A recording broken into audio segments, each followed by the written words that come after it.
call to order this District of Clearwater regular council meeting for Tuesday, March 1st, 2022 at 2 p.m. We'd like to begin by acknowledging that we are fortunate to be gathering together on the unceded territory of Sim people who have been caretakers of this land since time immemorial. We have no late items as of yet, unless somebody would like to add a late item.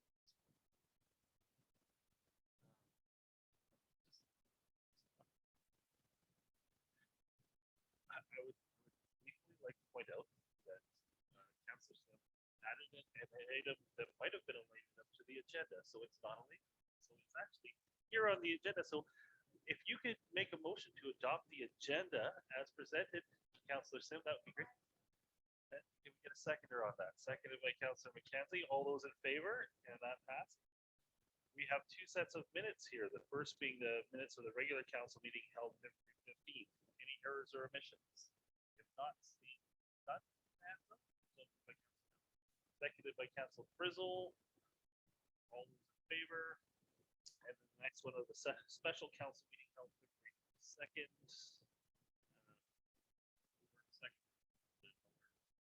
Moved by Councillor Mackenzie, second by Councillor Haring. Count everybody's officially all in favor. Everybody's on the agenda as moved something. Good work, people. We have no 7, 8, 9, or 10. So moving on to item 11, mayor's reports. Did a couple of Fire Smart training program online this morning, which is very good refreshing for getting ready for next summer.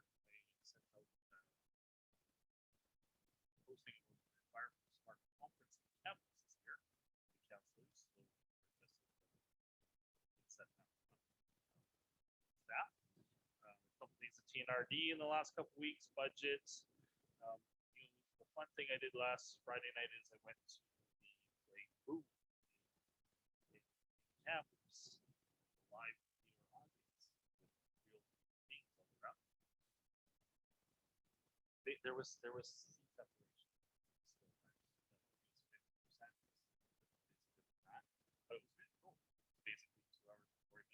guy doing a whole bunch of impressions.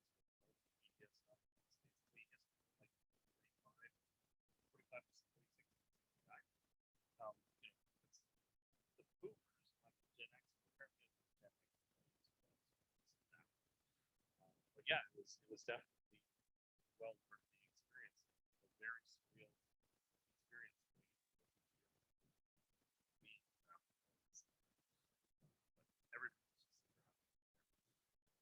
Moving on to council reports. Councillor Banford. Thank you, Mayor Blackwell. Yeah, I attended this special council meeting looking at water conservation and the upcoming water conservation plan, and attended the CO briefing on the same day. Good information on both those sessions. I attended the open house for the financial plan, and I have to say our financial officer did a very good job, a very good presentation. Some good questions came out of that with the people that were there. I don't think we quite set a new record, but there was more than 2, so that's a really good thing. But it was well done, and I think the public appreciated it. And then I worked with the staff on the cemetery committee minis and agenda for coming up next week. So that's my report.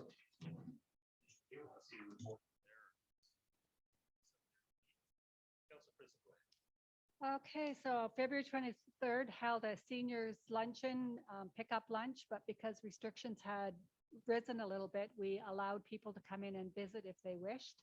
So about a dozen seniors sat across from each other at a table and just had a lovely time visiting. We had 60 people have a lunch, and we're going to try, depending on Dr. Bonnie, to have a sit-down indoor lunch with however many people feel comfortable on March 22nd. So fingers crossed that we'll be able to do that. On the 24th, I also attended the five-year financial plan, and it's very informative, and there's lots of questions, and it was good to hear the questions that came out, and the people had read the plan and were really interested in what was going on. So that was good. And then last night I attended the Community Economic Development Task Force meeting, and I'll report on that further down in the agenda. That's my report. Thank you, Councillor Haring. So yeah, the meeting on the 24th as well, the public hearing, and I attended the Ski Hill Fun Day, which was awesome, and it was great to see so many of you guys out there too. It was a super well run event. I had a great time seeing everybody from town for the first time in like a few years. You know, it's a good sign when they have to go get more hot dogs. So that's all for me.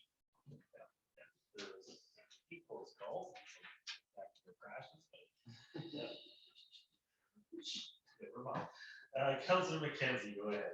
Thank you, Mayor Blackwell. Pretty quiet couple weeks for me. I did attend the workshops on February 22nd and overbooked and forgot about the 24th altogether. But thanks for filling in the holes there. And then went to Ski Hill as well on the 27th. We got a real gem there and a great group of volunteers. It was a much needed day after what we've gone through the last couple of years, just see people in public, and yeah, it was much needed and well put on. So, thank you. Thank you. Councillor Sim. Yeah, thanks so much. First of all, just a small acknowledgement to Ukraine. Just secure democracy, just really feeling for that. Next is the 22nd and the 24th. Thank you so much to those who attended the budget meeting. That was fantastic. So really appreciate that. Really, everything's been, you know, ski school and winter stuff. And I think that the winter activities that the district just put out, it's been very successful. The poetry and cocoa had 15 people do it, and they want to do more of it. You know, and then there was certainly the fun day at the ski hill, and really the comment was, it was just a giant exhale. And just what it felt like to be connected, but noting that people weren't quite sure how to do it, how to be social, what were the expectations. You know, some people, you know, put a hand up to shake it, other people had to step back. And so through these different events, it's been noticeable that people maybe want small and social, you know, slow and social, but definitely aspiring to being more social and connected. And it was a great day. We were grateful for warmer temperatures, and where people could just laugh and be themselves. And I want to really thank the fire department. We noticed that we had built a swimming pool, not a pit. So thank you for that. Having their crew out there to serve the hot dogs, it was a really, you know, fun way to have them. I think the kids all really enjoyed it. Your team was amazing. Great showing, and certainly having the healthy living coordinator as the MC. There's lots of really good synergies there. So I want to thank council for all making that happen. Great.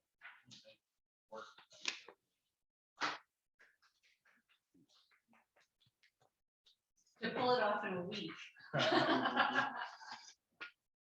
There was the comment that came up from a couple people when the healthy living coordinator or you were on the mic, you have to listen very close because there's a definite tone. It sounds like Councillor Taylor. So I also want to start by acknowledging what's going on in the Ukraine, not only for the members of our community who have connections to Ukraine, but members of our community who have connections to Russia and to a government that they don't support and don't believe in, and just acknowledging that it's difficult. Members, everybody, and those of us who have connections into Europe more generally, just a worrying time for sure. I also want to acknowledge the events at the Ski Hill, not only because it was a ton of fun, but because I think it gave a real glimmer of the light at the end of the tunnel that I think a lot of people needed, an indication that we can get life back to somewhat of what we had before. So that was exciting to see. And I have photos of it going upside down.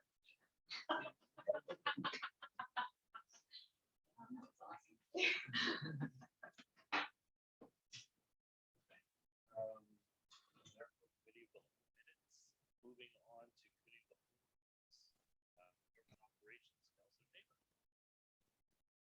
So I have the next meeting is March 1st, and I have a recommendation that we go into the committee of the whole meeting of the Government Operations Standing Committee. So if someone can second.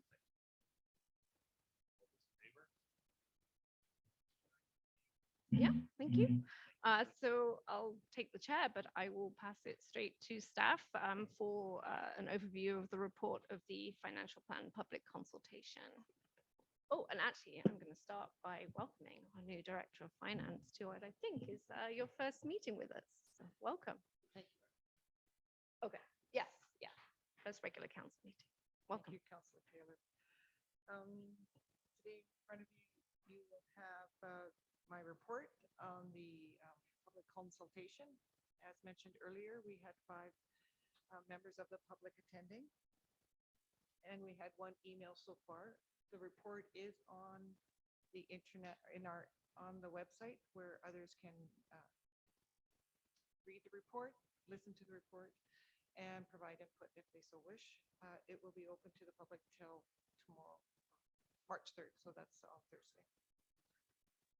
There were several inquiries. Several inquiries were clarifying inquiries, and several comments of support, specifically for the economic development officer, for the arts, and for some of the trails. There was 1 request for a change in road structure at Park and Myrtle and Robson Street.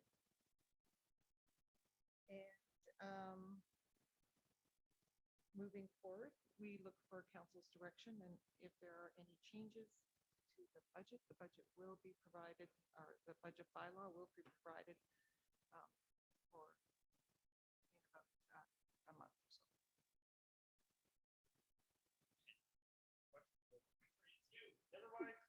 Does anybody have any questions of staff on the public consultation? Councillor Sim. I was interested by the question that said to clarify the options for tax increase slide. Is that a suggestion that people were keen on seeing an increase given the intent for reserves? I think they were just wondering what the calculation meant and to clarify what the slide actually meant. Okay, and my supplemental question is based on the feedback. Will that be going back to council for discussion? Or will it just come in the bylaw form and that's where the discussion will be held? According to our schedule, it'll come back to council in a bylaw. Okay, thank you. If I understood the question correctly, is it whether the 2.5 as the tax rate increase is coming back for discussion to council? Did I understand that correctly, or? Well, one of the things we were interested in the feedback from the public consultation and getting the pulse of the community and some of the intentions. And once we get that feedback, then do we debate it at the bylaw or prior to that? Because I think one of the other things that we had discussed was just looking to see what the impact would be on the average households. And we had talked about doing an Excel sheet that gave that. Sure. You know, I have had some comments from people that said, look, if you know, this is what's happening, I'd feel better about keeping a bit more up with inflation. And where do we have those types of discussions? Because people are concerned about our infrastructure. Yeah, I mean, I would agree with that if there is a way for us to accommodate additional discussion before the bylaw, to yes, kind of stare at the tax increase options that we put forward, and I think kind of having a conversation around the road intersection, at least in my mind, would be 2 items that I'd want to cover. Matt Blackwell. Oh, sorry. Any other comments, questions? Councillor Banford.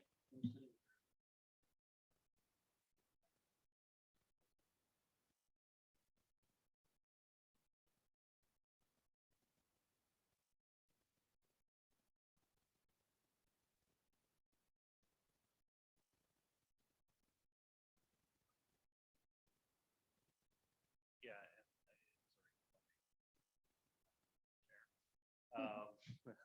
if my understanding is we're asking then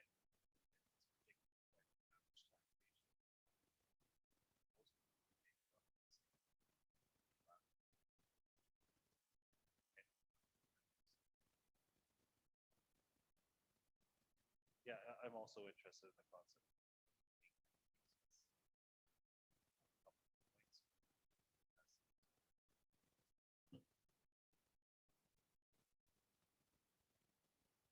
other questions, comments from council?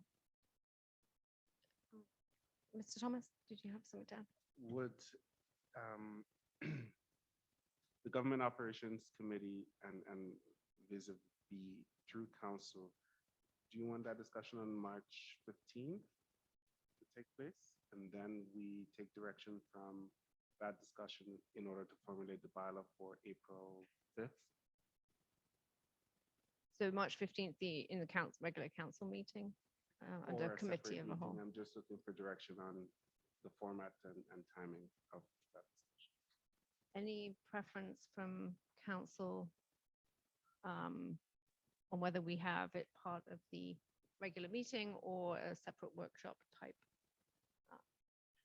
Councillor Haring. Mayor Blackwell? The only concern I have is if we're gonna get off schedule. with the budget process.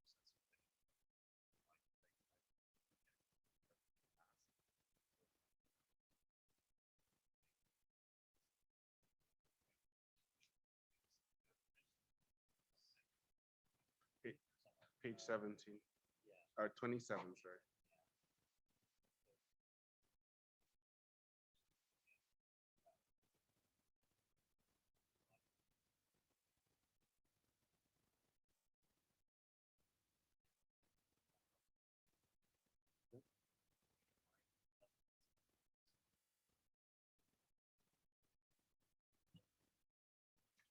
So based on what we know about the March 15th meeting and agenda room, do we think that's a feasible approach?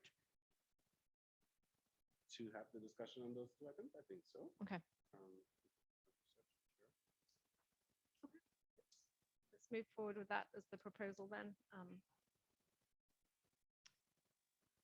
Any other questions, comments before we rise from the committee of the whole?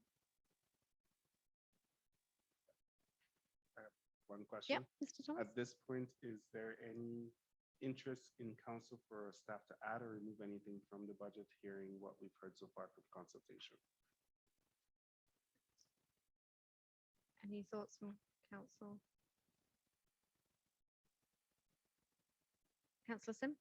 I think it's just really looking at that infrastructure point and what, because I think based on our conversations, I don't want to speak for anybody on council, but as part of that review is what would this tax year look like to contribute to our reserves? But it's not necessarily an item, it would be for future. Does that make sense? So let's say if we took a scenario of if we went to 7%, 5% to roads, what would that look like? And that is an example, not a number. Just to be clear, that would be my only comment. That's mine about how we protect ourselves moving forward. Mayor Blackwell? I think we're closer kept relative tax.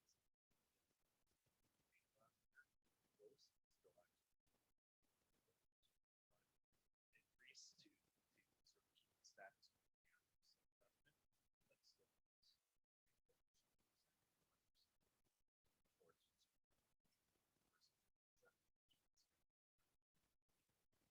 Media.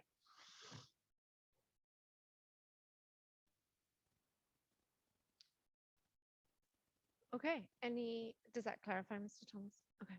Any other questions, comments from council on the public consultation and the plans for the plan? Okay, in that case, there's a recommendation here that council rise from the committee of the whole. Could I get someone to make that motion? Councillor Banford, seconded by Councillor Haring. All those in favour? Over to you, Mayor Blackwell. You a little chair. Friendly giant little chair. Anyways, moving on to item 14.3, community and economic development and infrastructure. The next meeting is June the 7th. Parks and Rec. There is a recommendation that council enter a committee of the whole meeting of the Parks, Recreation and Social Development Standing Committee. Second that.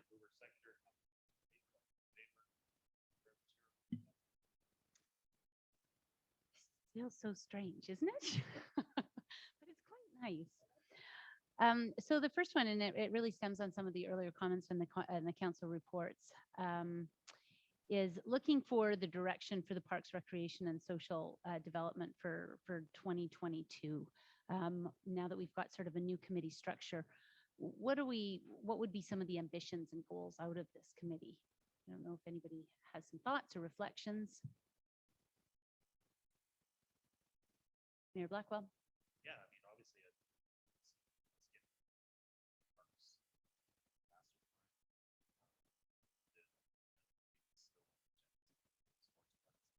still sports plans and that, for some stuff that council thought about meeting last night.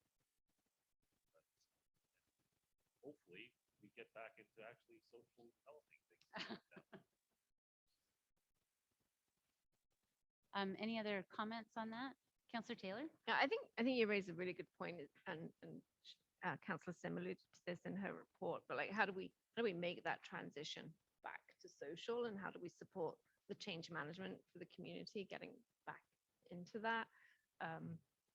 Now, whether it needs a plan or a specific action, or whether it's just something we need to be very much aware of as we make plans for this year. But I think that's going to be a key specific to 2022 is how do we transition back to being social and being back together again. Any other comments? Councillor Frizzle? I think you've got a thought. Tagging on to Councillor Taylor's is that how we have to be very aware of people's comfort zones when we are transitioning back to being together. Some people aren't going to want to be that close. It'll take time. So I think we have to really be aware that it's going to take some people longer to adjust. Yeah, and that's the feedback that I've received is it's go slow to be social. You know, provide space to be social, provide some handrails of what this might look like, and to assist people in getting over that awkwardness, that this feels different. You know, for so long we've been asked to behave a certain way, and 2 years we've become conditioned. And so it's to find that reconditioning, and also to find, I would say, a sense of community again, because that was one of our greatest strengths. And I fear it was also one of the biggest casualties, is that we transitioned throughout growth and we didn't transition together through it. And I also see that our parks and our recreation spaces are really a tool in order to embolden and thus attract new people for some growth. We don't know what we can do for new industries, but I think we can really use this area to become a community that goes, that's where I want to live. That's where I want to be. And I think using our spaces to provide that social landscape of where people say, yeah, that's where I want to do my business or do my work. And I guess the last thing on that would be to find more year-round opportunities. That's been a common theme. But hopefully this is the year that maybe we can really put our eye on that, and some of our perceived weaknesses. How do we make them a strength? How do we turn things around? It's amazing what we've done over the past 2 years. So applying that ingenuity to make something maybe older, new. Mr. Thomas, are you leaving? We've given you too much? I'm just kidding.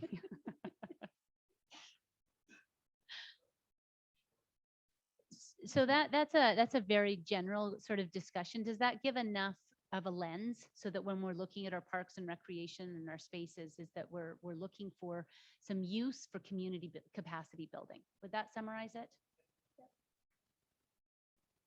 Sorry, what's the question for me? It's just, does that give you enough sort of an overview from council about what they hope this committee can work towards? Absolutely. Okay, great. And then we've already kind of talked about it, but then we move right into community engagement, you know, reemerging from the COVID-19 pandemic. And then the signature event from Clearwater. I think that we would all like to celebrate the end when it's announced. And I think that the discussion is do we start planning for it now in hopes that it really comes sooner than later? Do we hold off on that? Do we put in the planning knowing that it could be reevaluated. And also acknowledging that in that buildup, we build in that slow and unsocial component. Because we don't want to exclude people. We want to make sure that everybody feels included at their level of safety. And so it's not one big party, because people may go, that is way too much for me. So it could be just, again, the Poetry and Coffee House was very, very successful. We're going to have the Coffee House for Music this weekend. Again, small and social, and just help build that. Councillor Banford. Yeah, I'm just wondering if maybe if we do start looking at planning, we look at maybe even sort of a week-long thing where you could do different things, a coffee house one night, maybe a movie on a large screen thing for kids one night, or maybe even adult thing one night where there's a different movie sort of a thing. But different things where people can go to spread out, and maybe outside things, because then they can still be social, but they can be social at their comfort level, be it right next door with people you associate with all the time, or be it, another little groups. So maybe look for things where there's more space and more things you could do over a week. I mean, even extending the hours, let's say, of the event, I'm trying to think, when we have it out here in the farmer's market, when we have the farmer's market kind of a thing, right? Even saying, okay, if maybe we extend it a little bit so people can come and it's not so congested all at once when people go there. So maybe things like that we can look at doing too, right? Which just is that phase in type thing that you're alluding to. Mayor Blackwell? Oh, no. Come on. I want to hear from you. So I've already had right. What's the time? The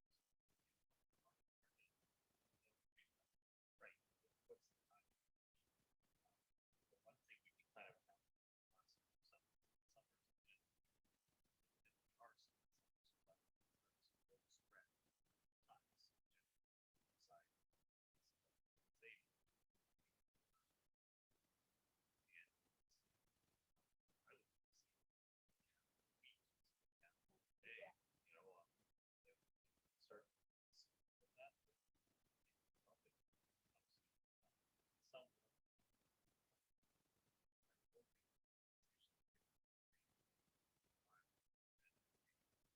very boisterous.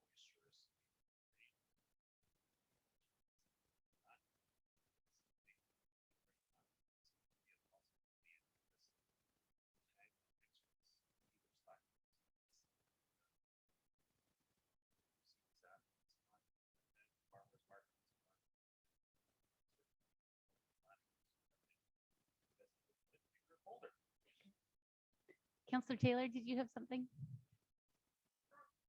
Echoing, really, I think it'd be great to start planning something, and I recognize that, we'll have to have contingency into some of those plans, because, things can change if we've learned anything over the past 2 years. But I think it'd be good to start planning something and thinking about what that is and how that will look. Because I think it's great to have something for us all to look forward to. Yeah, so I don't think we got, I think today's 1 o'clock announcement didn't bring Alberta's announcement, so we've still got some time to wait.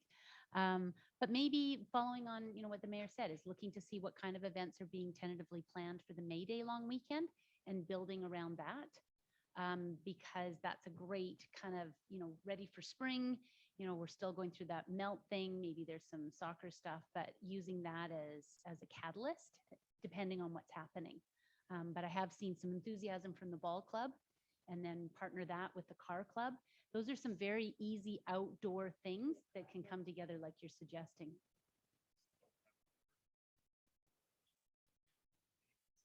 Yes, that weekend. Got a car show in the parade.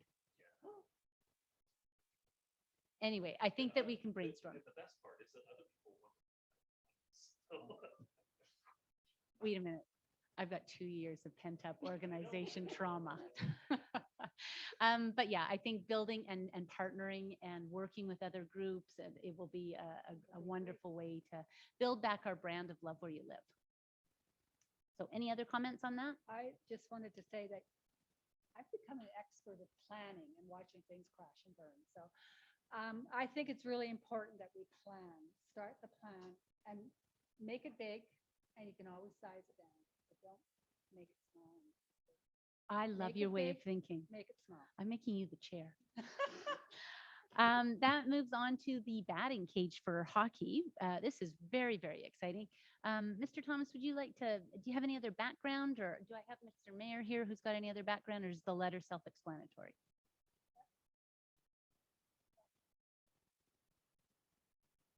Letters from,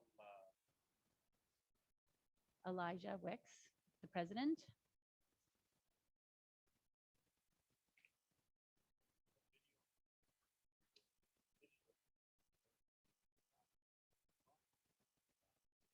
action. Mayor standing up so you can make comments.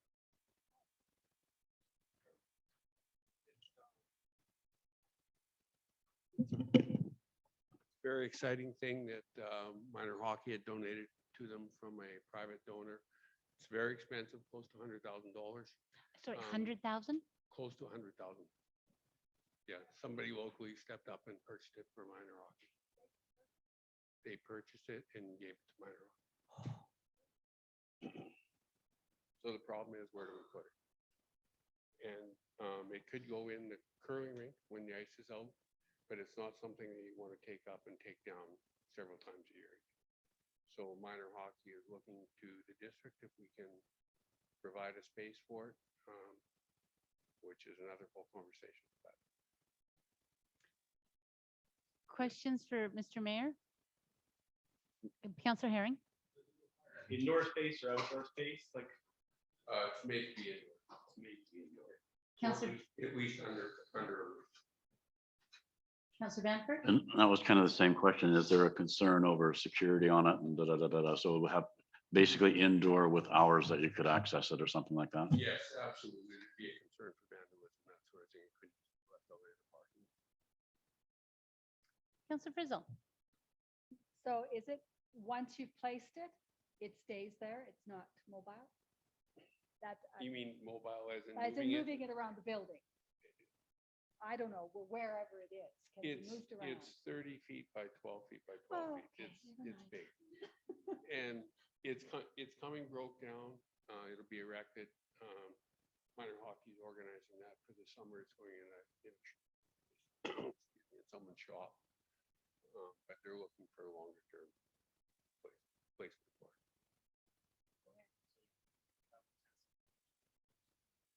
Yes, they have a location for it for summer, but if minor hockey wants to use it on a regular basis, if we want to use it during hockey school, Yeah.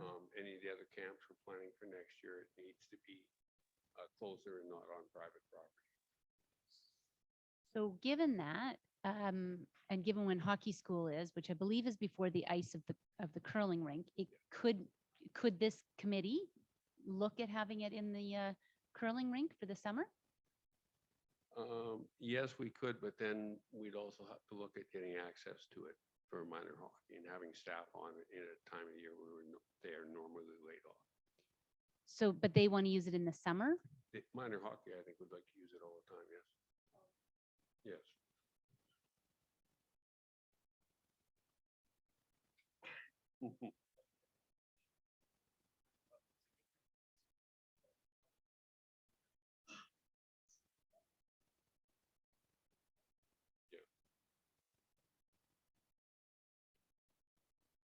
Councillor Haring?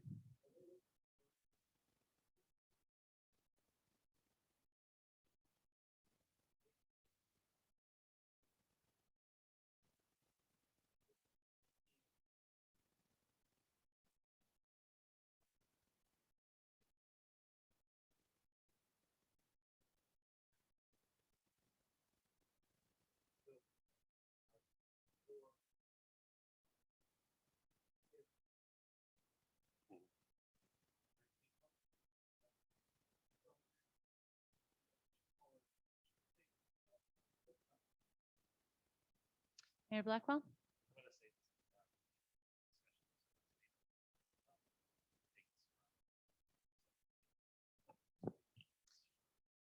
but, Maybe we could put it to staff to come up with some suggestions that we could workshop on, because it is a tremendous gift. What do you think about that? yeah, if we don't have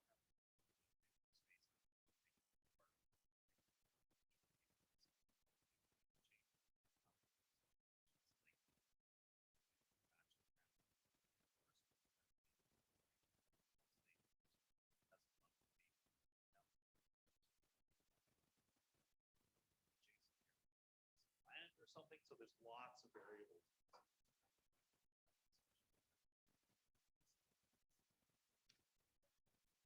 Okay, so in terms of a response to the letter, I'm hearing that we've received it and appreciate the generosity and to acknowledge that to minor hockey, and that we will be looking to staff and having other conversations around it.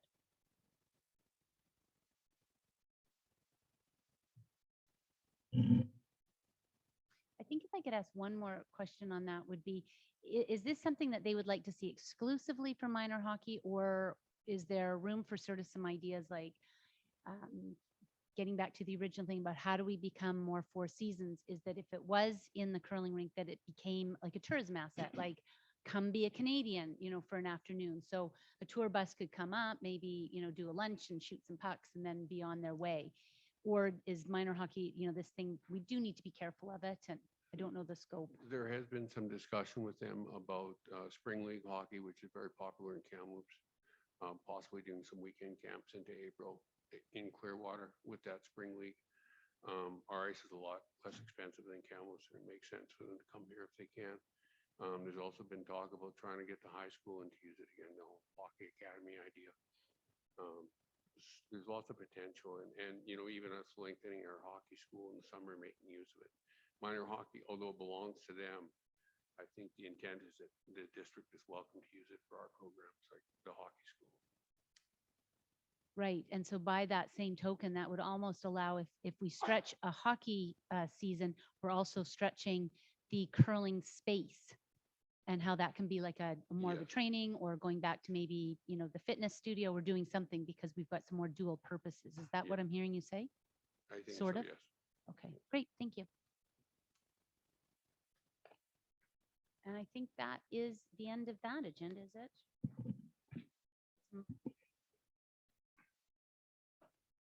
Move that. Great.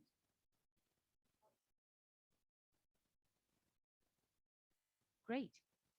All those in favor? Thanks. Glad you did yours I'll take first. the tiny chair back. And I'll put it Yeah. over here. Joint Services Advisory Committee, Councillor Haring. Planning Committee report. This next meeting's April 11th. Select committee reports, Trails Task Force, Next meeting is March 8th. 62 Community Economic Development Task Force. So we had a meeting last night. It was a very good meeting. It took a bit to get to some really good discussion, but in the end, what they really boiled it down to is that the three things that they were looking at when they formed the task force meeting was broadband, housing, and industry. Well, broadband and housing is being worked on and done, and we're moving forward. And industry, it boiled down to making Clearwater a desirable place to live, and we're doing good on the trails, and the housing is going to be coming. And one of the things that they're really looking at is rec center, and it really fell into what you were saying, Councillor Sam, having a place to go. I mean, having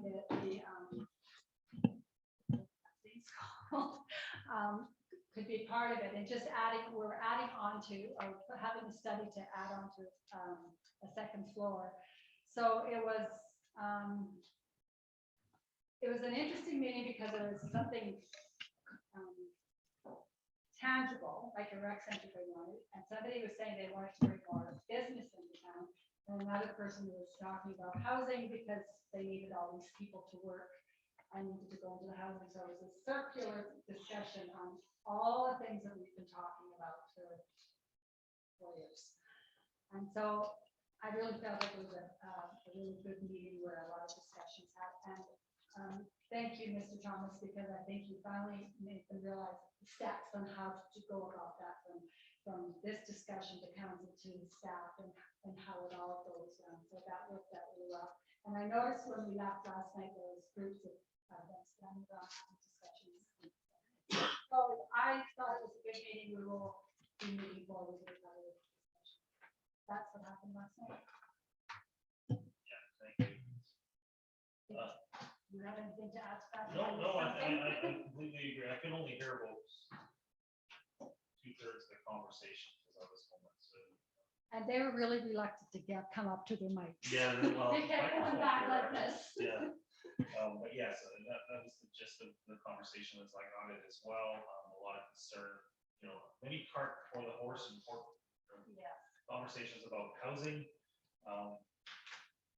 Attracting people to this town that are young and part of the workforce. And having housing for them. It's sort of more things boil down to the end. But yes, some satisfaction in the fact that town is still moving forward, but that's sort of one big idea was presented. What's the one big thing that we can do as part of this task force that could change? So some form of rec center / improvement to what we have or something completely. It's kind of what was pitched. Yeah, and they wanted to make it year round. Yeah. Year round facilities. Hey, so we can do some online research. Just a question on that. So in those discussions around that rec center, was it discussed that staff had brought forward as part of the business case about the upstairs? Yeah, that was it. Okay. Yeah, no, that was there. There was a lot of conversations that there's a couple of who's London on there. Who's here? Harry Hugh. Yeah, there was. But yes, because some people have only been to certain meetings, and others, there was a lot of overlap. So it's good. It's not. They needed to hear it. They educated themselves. They really did. Yeah. Moving on to Councillor Banford, tell us more about the cemetery advisory. Yes, our next meeting is going to be March the 9th. There was a bit of a glitch in the information that you have there. And I do have a recommendation that the minutes of the Cemetery Advisory Committee held January the 12th be received. Thank you, Councillor Mackenzie. All those in favor? Excuse me. Moving on to committee representation reports, tourism Wells Grade. They had a meeting last week that went over some different thoughts around the information center, and then the formal board meeting is next Wednesday.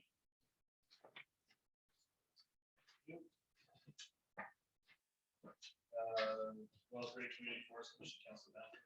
Don't have another meeting scheduled as of yet. However, there was a note that went out to the members, and they have the TMX scholarship fund that was set up, and they've had 2 applicants for that this year and possibly a 3rd that will be coming in. So they're just confirming the members of the committee that will make a decision on that, and then they'll move forward with doing that scholarship this year. That's it. Moving on to staff reports, CEO monthly report. If you have any questions, comments, agenda.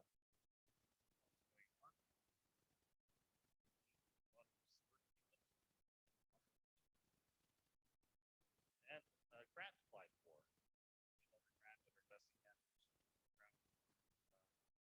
So, yeah, that's the stipend system for the program.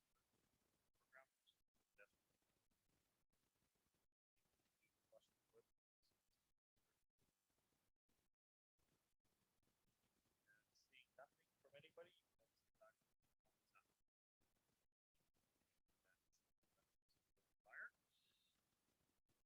Moving on to 8.2 on page 20, agenda, street light replacements.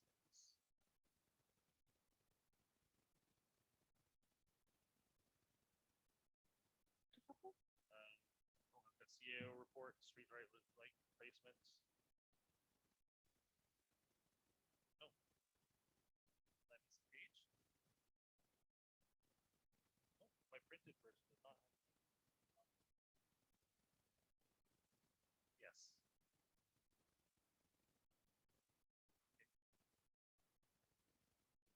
Okay. So we'll go with street light replacement because I've already said that one. If there's any questions on street light replacement, but basically looks like we're moving almost all of ours to LED in the next year. Councillor Banford. if I'm reading the report right, one of the hopes, I think, was that if we switch to LED, the cost might go down in relationship to amount of wattage that's used and stuff like that. If I'm looking at this right, currently, let's say we're paying 2320, and if they're going to 114 wattage, and that'll fall into the 81 to 120 range, so that'll be 2377. So actually, our costs might go up per month, even though we're going to LED. Now, maybe the bulbs last way longer, and that's a good thing, and it's a different type of light, but Yes. it's just a curiosity thing, right? If we're aiming to sort of reduce some costs, it doesn't look like we're particularly going to be in that case, but That is how I'm reading the report.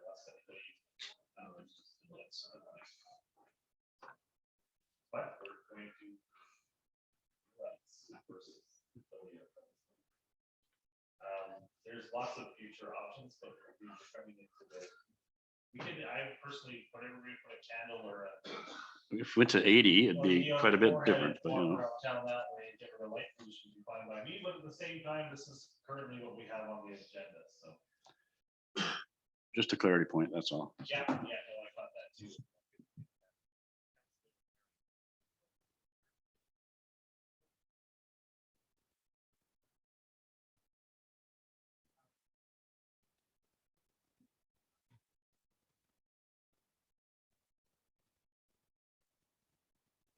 I think it's a fair question. But I think like, we're not moving or.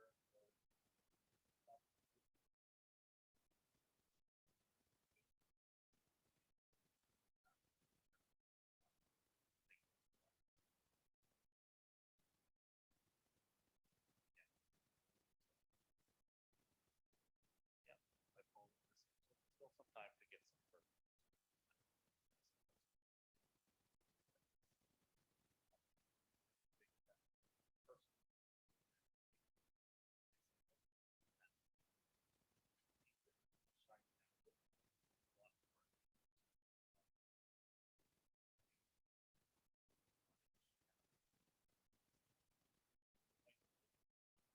Anyways. No, Councillor Haring has a supplemental.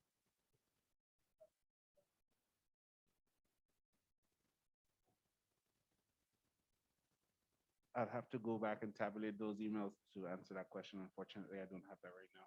Sorry. That's it. You owe us $2. It's all right. Wayne and Owen submitted their votes. Question, Mayor? Yep.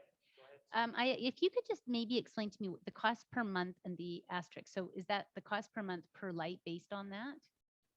Is that how it's being billed? That's my understanding, but what I will be doing is speaking directly with the coordinator for this project to get an update myself on the nuances and report back to council. So I guess where I'm going with that one, if it's a cost per light, and then the translation would be the power attached to that. So that's where we may see the savings. So although they're going to charge us a bit more per month, if our cost is significantly less. Because I think we spend about, what, $75,000 or more a year? A huge amount, a Right? huge So amount. certainly understanding that to follow on Councillor Haring's comment. Where's the savings? Well, and I think for me too, I mean, the pole rental is the other thing that we spend a huge amount of money on, because we rent the pole from Hydro to put a light on it that we pay for the light. And the interesting part too, it appears that we've been building up a fund. They've been charging $206 per light per month for all the lights that we have since May of 2021. So they've been charging us more already so that they can replace the lights. So that's what it appears anyway, so. Yeah.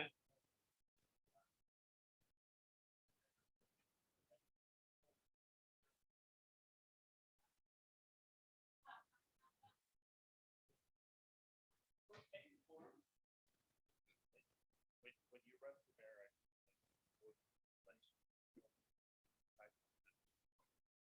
okay, I think we've got the point that staff wants to go back for clarity on this one, just to find it. Maybe we can have BC Hydro present. 10 minutes from BC Hydro to explain this council meeting would solve a lot of problems and general public as to what's going on. That, yes. and would also save the staff time by just making them ask each to explain.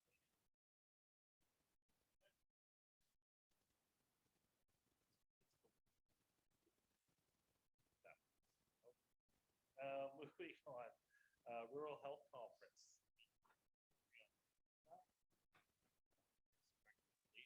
So you do have some notes in here on my agenda. Brought to the agenda by Councillor Sim. I guess the is to basically do a sponsorship here. Benefits sponsorship. Table of this.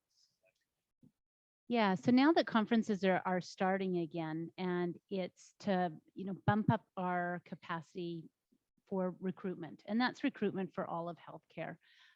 The clinic has done a very good job of getting locums in.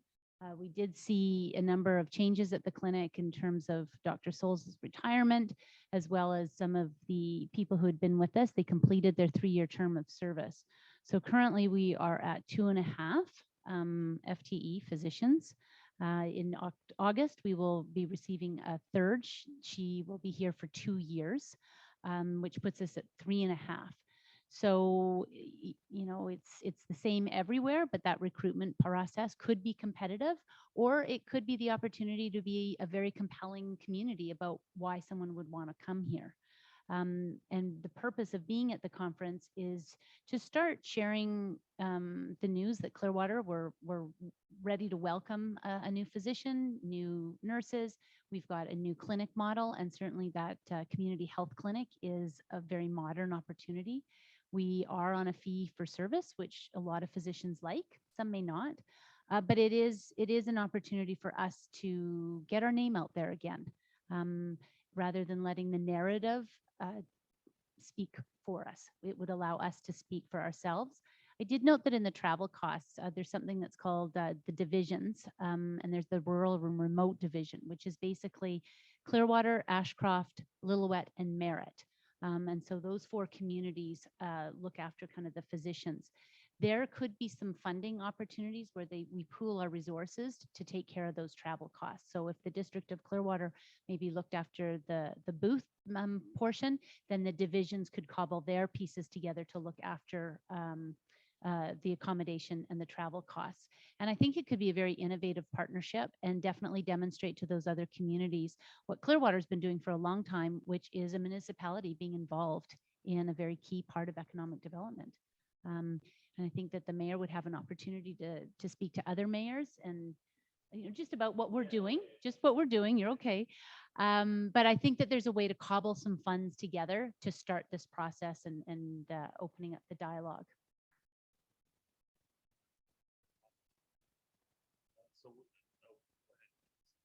Yeah, I'm just curious, do we have a target number of physicians we're trying to achieve here, or 5? Okay.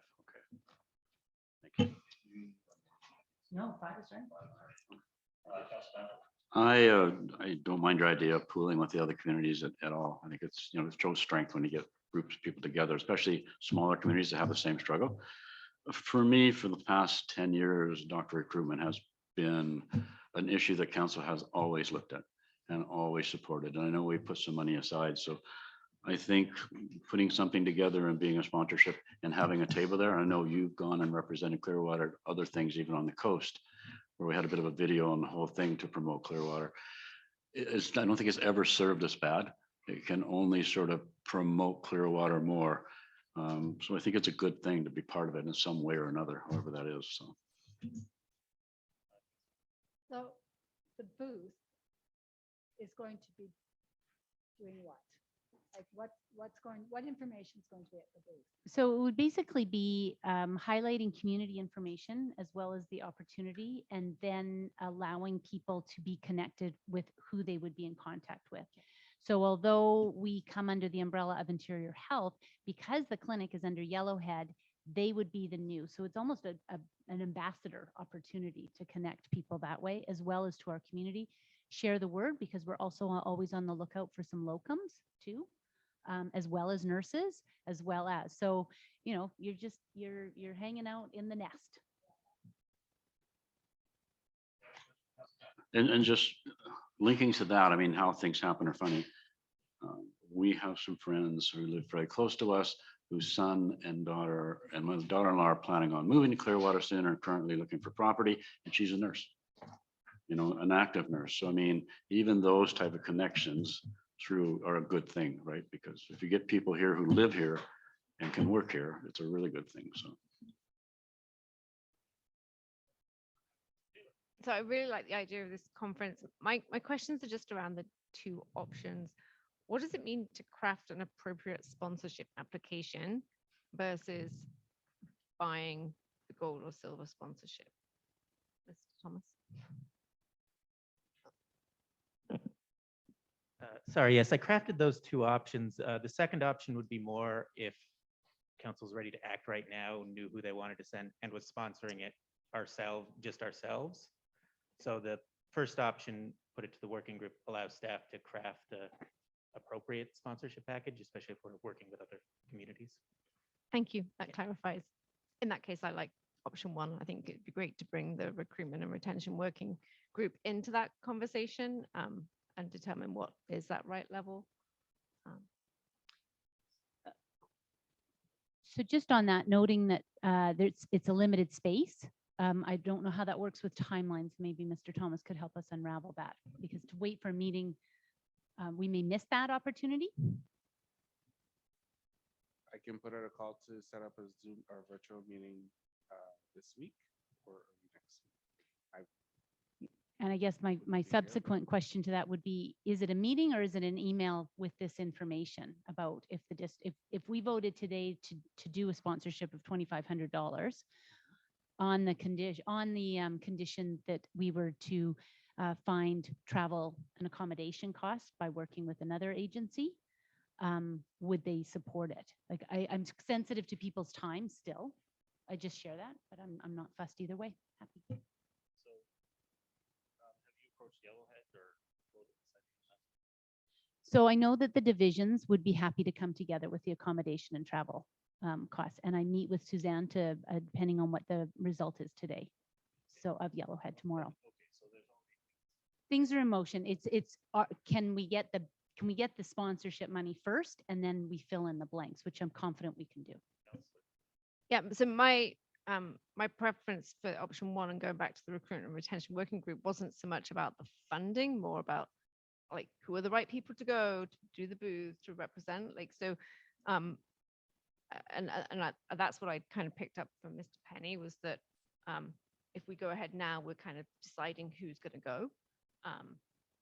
But I think if we can decide on the principle of a sponsorship up to a certain amount of dollars and then fill in the details of that with the recruitment and retention working group, maybe that's the right balance.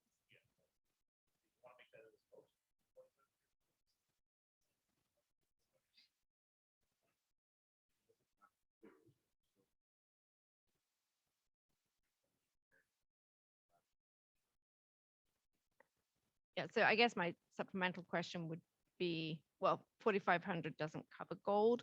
So are we saying 4,500 at a silver level sponsorship and the additional covers the travel and the expenses? Is that why 4,500? Option two on the report.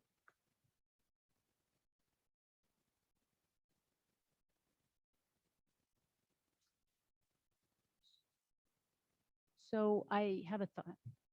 So my thought would be is that we move forward on the bronze, and then to get that second person is we can ask perhaps another agency who would like to spend the extra 600 or 2,750. So what are we looking at?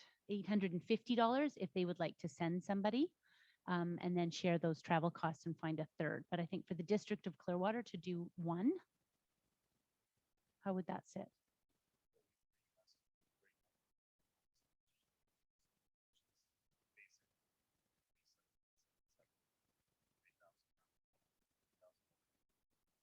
Yeah, I'm putting that forward for somebody else to make the motion on.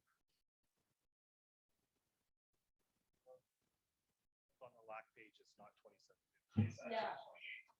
So Why wouldn't we just go the bronze, which is 1995, and what other costs that may be needed for a member of our organization, if given the other sharing costs and everything else. But we can at least do the basic sponsorship thing and then deal with the travel and the other stuff at a different point. So, yeah. Up to 3,000.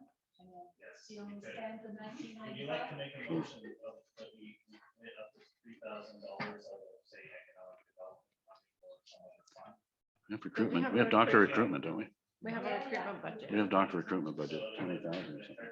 I will make that motion that you just said. Up to $3,000 out Up of to the $3,000. recruitment and retention fund towards a sponsorship to be decided which one is appropriate after consultation, quick consultation with other stakeholders.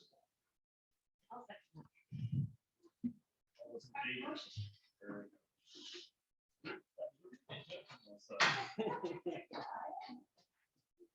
this motion's on the fly. Okay, sorry, I keep turning my mic off because I was actually trying to speak. General election, there is a recommendation.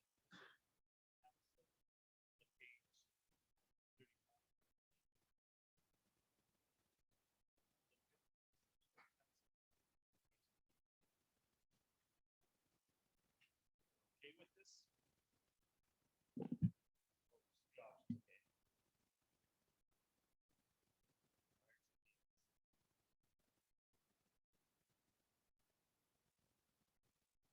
So go ahead, Mr. Thomas, where are we at? So we have been preparing for the election by having staff do some training with LGMA. We've already acquired the election manual for 2022. However, we're coming up on deadlines that we need to submit who the chief election officer is going to be and deputy chief election officer is going to be for the District of Clearwater. I will be transparent to say that this is my first year in BC. I don't have any experience personally in running an election in BC. And as a CAO, I would be reticent to lead that approach for the first time. And our staff members are in the similar boat, even though some have different experience with the District of Clearwater. That being said, we take whatever direction we get from council and we implement. So my question on that is.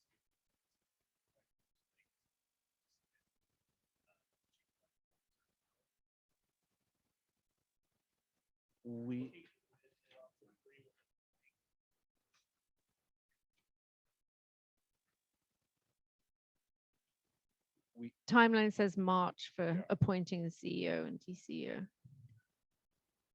On page 36. At the top.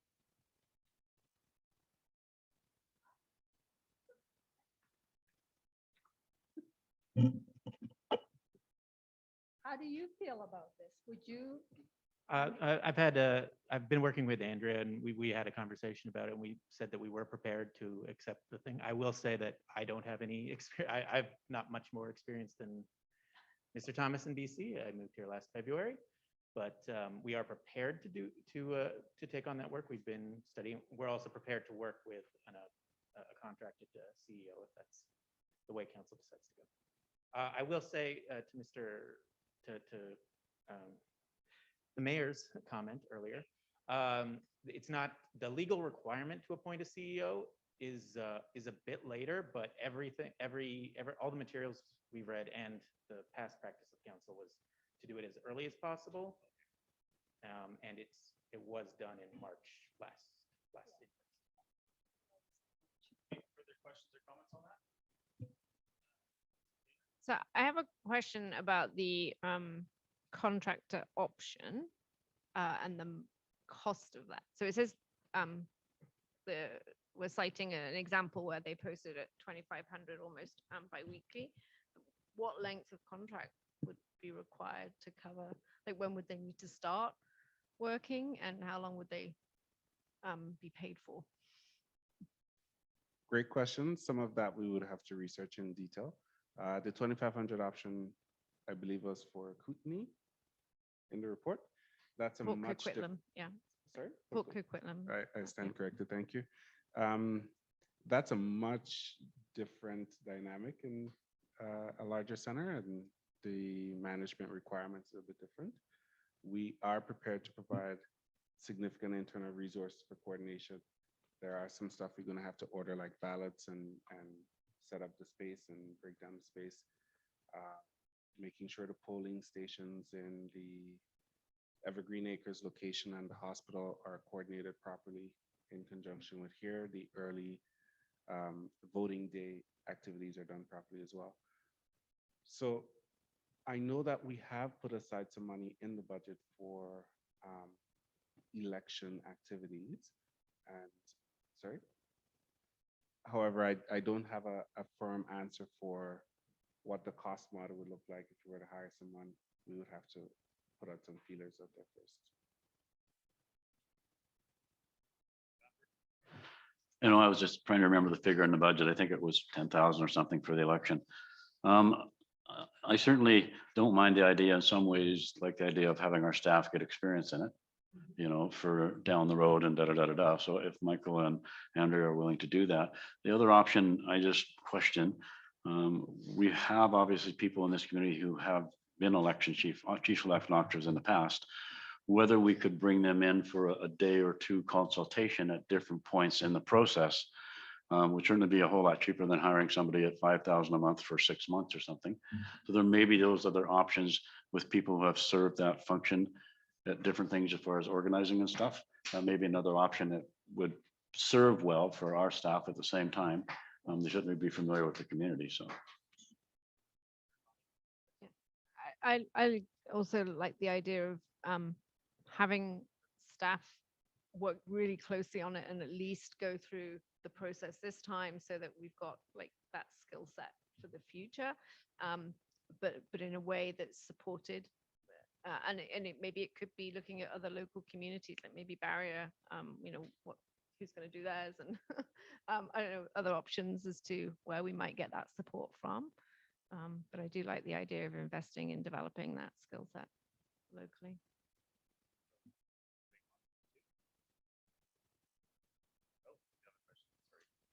In response to Councillor Banford's comments, I have personally reached out to 2 individuals in the community who have experience in this area and have worked with election with the district and provincial and federally, and the interest has been so far. Yep, we're trying, and definitely if we have someone local with the experience, because it is always beneficial to have someone who understands the community, the residents, the local dynamics in order to ensure a smooth election, because we don't want it to be a challenged election as a staff. Further questions? Councillor Mackenzie? Yeah, thank you. Yeah, I love the fact that Mr. Penny and Ms. Lever are willing to jump up and take on something new, be a good experience. Keeping it in-house, I'm in favor of that for sure. Being the timeline and just looking at the list of what'll need to be done, is it going to be detrimental to everyday activities, or? That's the only question I had, more or less, about that. Yeah, just the workload with just what I'm looking on the sheet back there of 2 pages of timelines prior to, but not sure what you guys can and will take on. Just a thought. Very, very valid point, Councillor Mackenzie. Elections happen every 4 years, and so often if it's done in-house and we don't have a dedicated staff member, it's done off the side of someone's desk.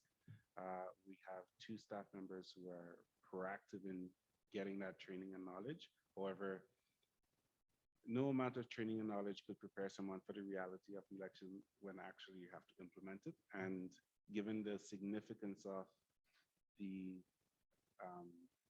process and the implication, there is very little room to get it wrong. And so as the CAO, I would feel much more comfortable if there was an experienced hand guiding the process and staff internally, including myself, learning through that process while we're also managing the 37 or 38 projects we have on the list for this year. Councillor Taylor?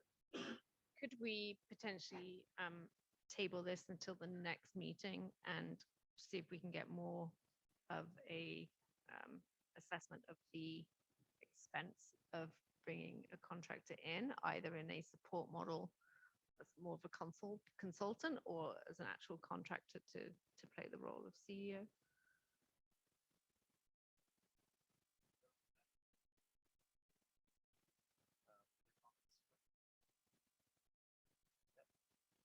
Bringing in a contractor, I would really like to emphasize that they really work with the two individuals so that they are being trained in the sense that they'll be able to take it over at some point, if that's with the direction we go.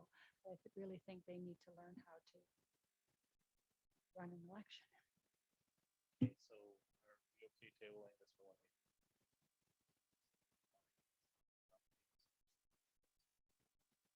week? Moving on to draft emergency management plan. Why Mike's been sitting up front there for this entire time. So there is a recommendation, but he just loves this part. Go ahead, Mr.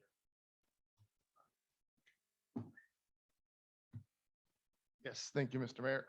So staff's been working on our project charter. The first one to go through, produce was the bylaw. As we know, it's 2008 era, so outdated.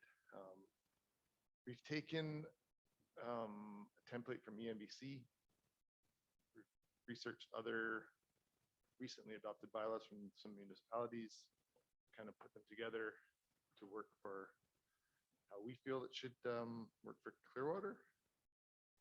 So the draft bylaw is here. It is 8 pages long, or actually about 7 when you take the title and stuff. So it's following best practice from the province.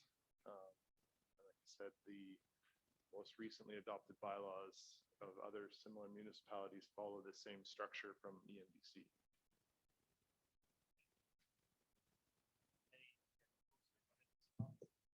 The work that Chief Smith and Captain Prime conducted was exceptional.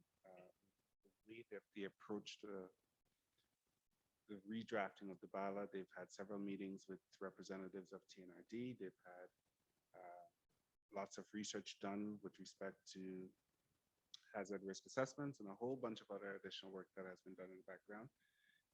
This proposed draft bylaw here also incorporates the working group model that Clearwater has updated for committees to incorporate under the Government Operation Committee a emergency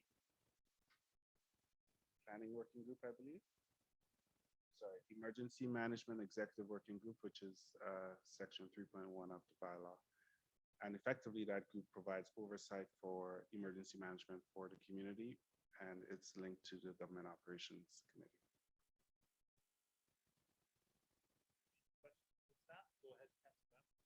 And just maybe for clarity for myself, people here, this is really just a bylaw that says if we have to declare a state of emergency or if we have a situation for fires with an EOC or something else, this will govern it. Is really what it's for. It's that if the mayor actually declares a state of emergency or the province or however it's done, TNRD does, that we have this in place on which we need. So.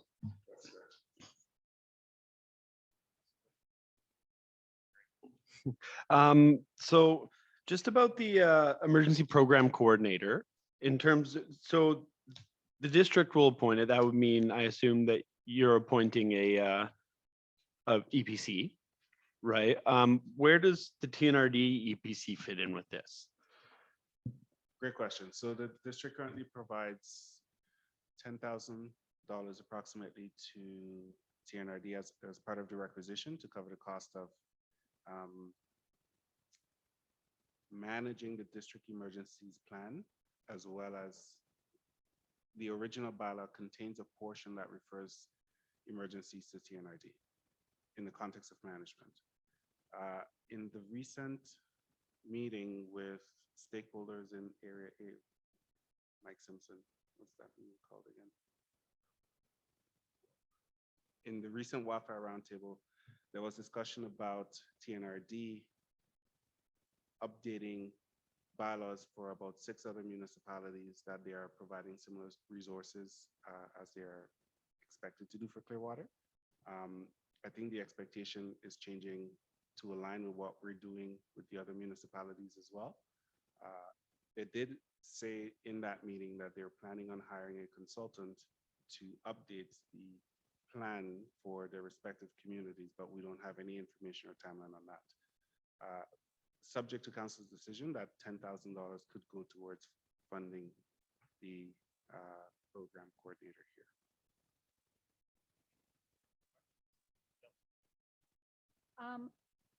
There's this one sentence here that says the council will ensure that sufficient resources are provided to maintain an essential level of emergency program preparedness. Is there a definition of what essential level of emergency program preparedness is? Great question, Oh. Councillor. And at this point, there is no definition for that because I think the working group would be the perfect vehicle to define what that means for the community of Clearwater.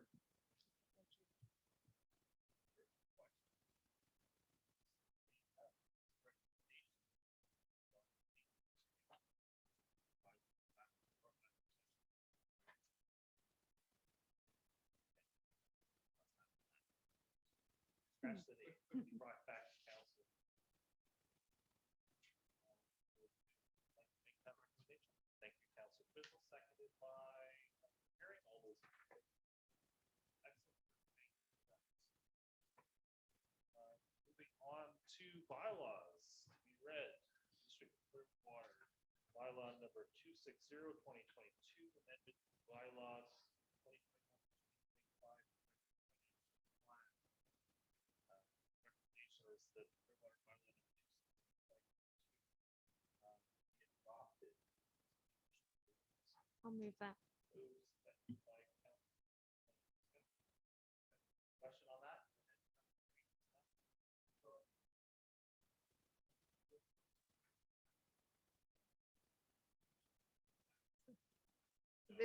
This is last year's budget that needs to be corrected for what actually happened last year. Yeah, that's the one.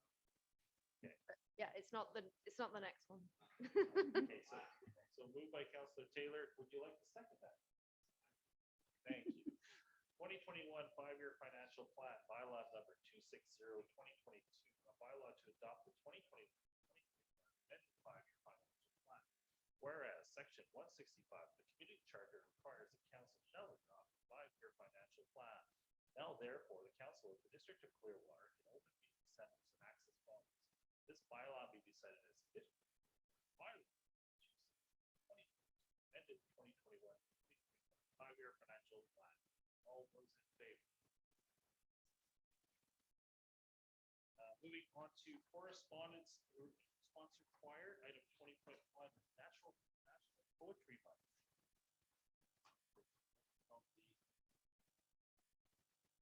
Do you want to bring in the poets? Can I, Councillor, I agree, but I think it could be at the end of the meeting like it always is. You know, when you stand up and make a comment, they can stand up and. Yes, I am. Not if they Zoom. Well, that's true too. They They can don't have to Zoom. come in. They can Yeah. actually, we have got this great technology. they could be a delegation, beginning delegations with a time limit. I think Oh, it's poetry. just How is 5 our minutes. spirit going to be moved? we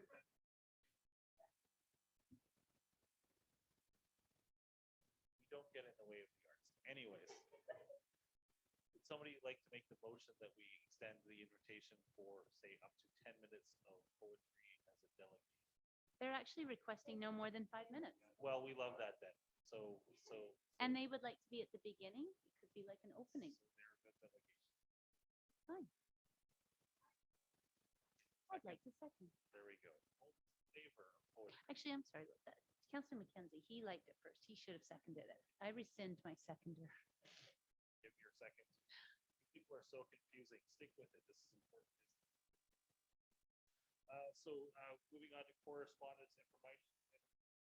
Members Bill C-229 and Silga 2022. Stuff there. I know one speaker has probably already changed because we now have Nathan Cohen as the Minister of Municipal Affairs. Minister of Recruitment and Fire. She might come, She may come, yes. given the region. Business. Moving on. Comments from the public. Hello, public. Welcome back. Stephanie, Annabelle.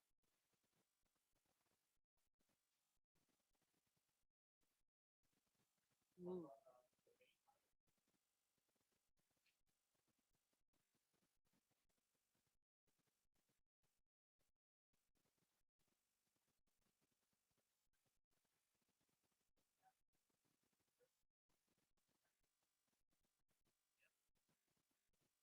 Okay, so probably that's going to be.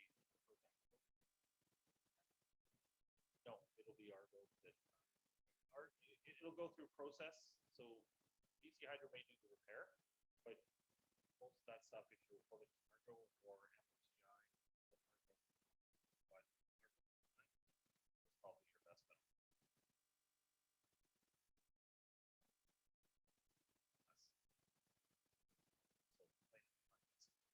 Sorry, make your request for service at the front desk. Further, Stephanie?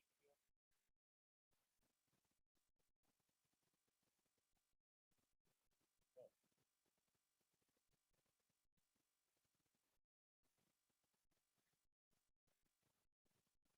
Yeah, so there's a noise. There's actually a really cool video. If you go to the website mentioned in the actually the opening image shows variations. There's kids taking shots on skates or standing on pads taking shots with sneakers on, but they're actually on surface. But it's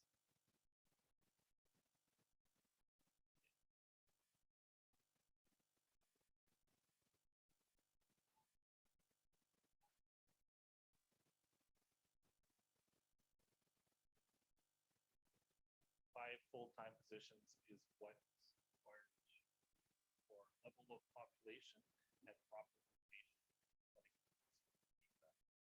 At a rate that keeps people happy.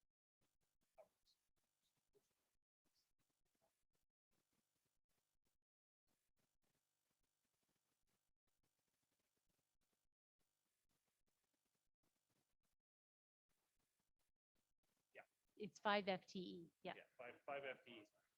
Yeah, and we've actually had the situation where we've had part-time doctors, or in the situation right now where one of the doctors comes here that was either filled by locums or two people working half the time. The doctor on the semi.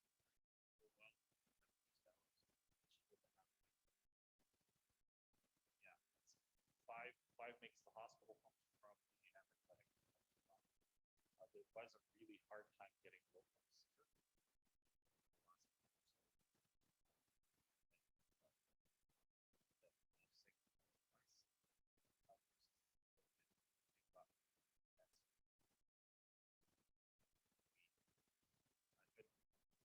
Say we dodged a bullet because another one might come up.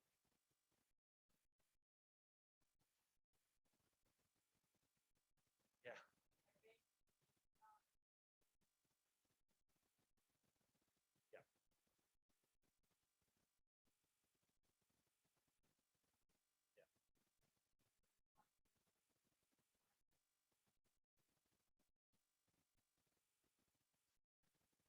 Yeah, so they're charging us more to do less work. Yeah, I think that was.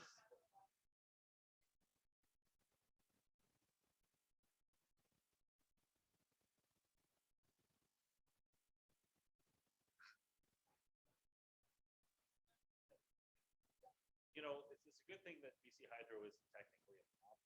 You know.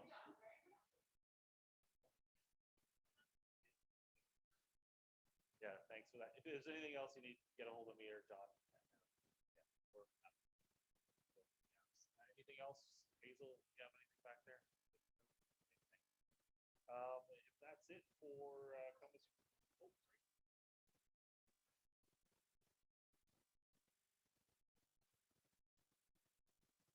Oh. Yes, yes. Yes. Yeah, there's a nice selection there. Yeah, very nice. Lots of change. Okay. We do have the camera meeting.